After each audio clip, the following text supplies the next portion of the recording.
estate. Il grano era giallo, l'avena era verde, i papaveri erano rossi, il fieno era biondo, la sabbia era bianca. Insomma, ogni colore era al suo posto quasi. Una cicogna parlava in egiziano come le aveva insegnato sua mamma e si lamentava fra sé e sé perché aveva poco lavoro. Diceva più o meno così: isbidullai, viti che sospensare che mi faccio non c'è lavoro in noi, ascamalà, scamaloi. Mamma egiziana è il padre di Carbonia. La campagna era come un'isola. Al posto del mare, intorno ai campi e al prato, c'erano grandi boschi. Ah, quella campagna, che bellezza! C'era un castello bello bello, circondato da un fossato pieno d'acqua limpida. Addossati alle mura del castello e oltre il fossato crescevano alcuni grandi alberi di piricocco.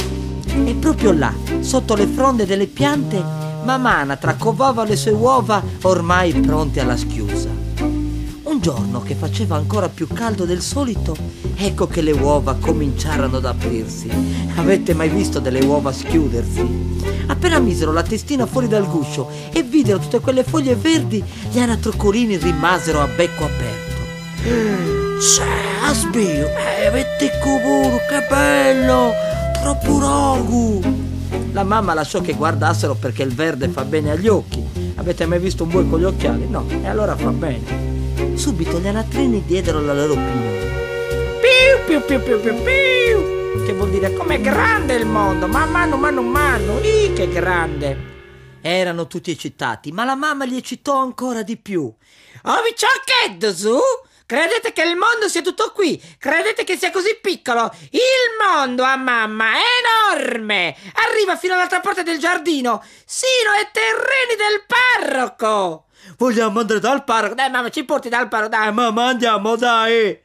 Oh, manco nati già facevano i capricci, ma la mamma, spazzando via i resti dei gusci, disse agli anatrini che non dovevano mai allontanarsi da lei, che nemmeno lei si era mai allontanata e che gli anatrini non dovevano mai andare dal parroco neanche col pensiero.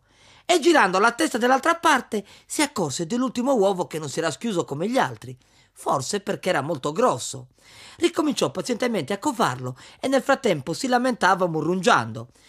Uff, non ti posso brus, se arroscia pure scaseo.